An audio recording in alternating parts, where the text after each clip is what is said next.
It resembles scenes from a bygone era. Thousands of South Africans have descended on a remote hillside in a new rush for diamonds. At the start of June, a cattle herder in the eastern KwaZulu-Natal province unearthed a handful of unidentified crystal-like stones.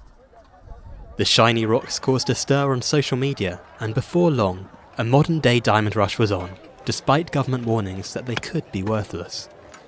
I heard that people are taking diamonds here, so I said, no, let me come and take a try. Only to find that I was going to find one. Yes, which I'm holding it here, and it's like a pyramid, as you can see. It's for real. The dig site is in a rural area more than 300 kilometres southeast of Johannesburg. In a country where a third of the workforce is unemployed, it raised hopes of quick wealth. I came here to witness it myself. It was about 7 p.m. when I came here, and I dug for the whole night. I found some. The new rush in South Africa harks back to the discovery of the world's largest diamond in Cullinan, hundreds of kilometres away in 1905. The Cullinan diamond, which weighed over 3,000 carats uncut, today adorns the British monarch's crown jewels. According to legend, it was lying only a few metres below ground and dug up with a pocket knife.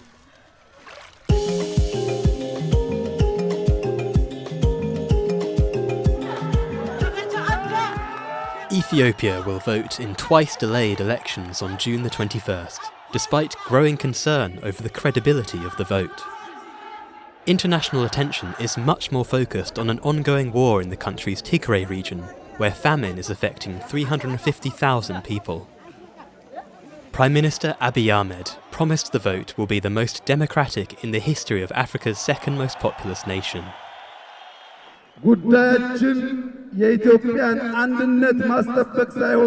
Our issue isn't protecting Ethiopia's unity.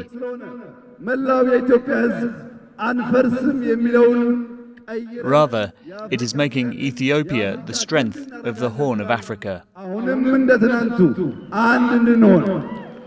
Abiy was awarded the 2019 Nobel Peace Prize for his efforts in ending the conflict with neighbouring Eritrea. The prize came after his first year and a half in power, a time marked by optimism and promises of sweeping reforms, some successful. But as a new election approaches, that surge of hope has diminished. Chief among the challenges is the gruelling conflict in Tigray in the north, where the vote will not take place. Fighting is still ongoing, 7 months after Ahmed sent troops to oust the region's dissident ruling party. The humanitarian situation here is dire. The UN says 91% of residents are in urgent need of food aid. Elsewhere in the north, Amhara state also suffers from food insecurity, and like much of the country, it has also seen an increase in ethnic violence. Ethiopia's two largest ethnic groups, the Oromo and the Amhara, frequently clash. Here too, there won't be any voting. Some say these conflicts are the unfortunate offspin of the Prime Minister's break with an authoritarian past. Several international players have voiced concerns. The United States has condemned the imprisonment of opposition leaders, most notably Eskinder Nega, a long-term government critic who was jailed in September last year on terrorism charges.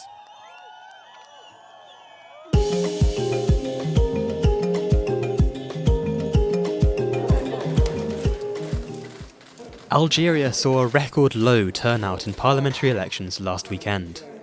Just 23% of more than 24 million voters cast their ballot after a prominent protest movement called for a boycott. The low turnout reflects a new political apathy that is taking hold among many Algerians. The National Liberation Front, the liberation movement in power since independence from France in 1962, emerged the strongest. Even so, it lost 50 seats and now controls only a quarter of 407 seats. Rights groups have also highlighted a climate of repression.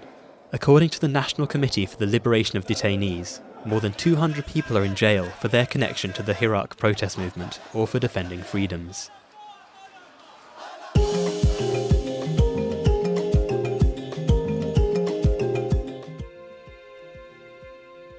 Only a few tombstones mark the graves in this abandoned cemetery in Khartoum. And if you look closely, you will notice something unusual: Hebrew inscriptions, some of the last traces of the Jews of Sudan. At their peak in the 1940s and 50s, they numbered about 250 families. Mansour Israel, the grandson of an Iraqi Jew who immigrated here, fondly recalls the heyday of integration in this cosmopolitan suburb.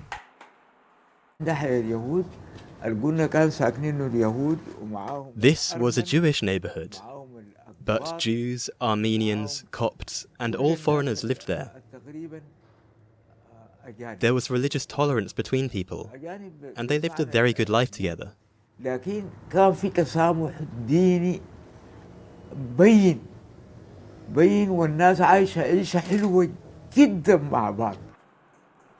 But regional conflicts gradually drove out Sudan's Jews. The final blow was the Six-Day War in 1967, and the subsequent Arab League summit in Khartoum, which resolved not to recognize the State of Israel. During the 3 decades of authoritarian rule under President Omar al-Bashir, Sudan held a hard line towards the Jewish state. But since his regime fell in 2019, the new transitional government has sought to re-enter the international arena. For Sudanese Jews, like Mansour's niece Salma Israel, last year brought a glimmer of hope when Khartoum agreed to normalize relations with Israel, in exchange for the lifting of U.S. sanctions. We will benefit tremendously from normalization in terms of the economy and agriculture. This normalization will open many doors. Israel can offer opportunities for young people in terms of training and cooperation. Not everyone agrees. In January, protesters burned Israeli flags outside the headquarters of the transitional government over the relations with Israel. But Yosar Basha, another Sudanese Jew, says normalization is inevitable. We have to be open with Israel, with the Jewish religion, or Israel as a state, because we have distant common origins. Jews emigrated and settled in Sudan, married Sudanese women, and there's a part of them still present, like me. I'm an example.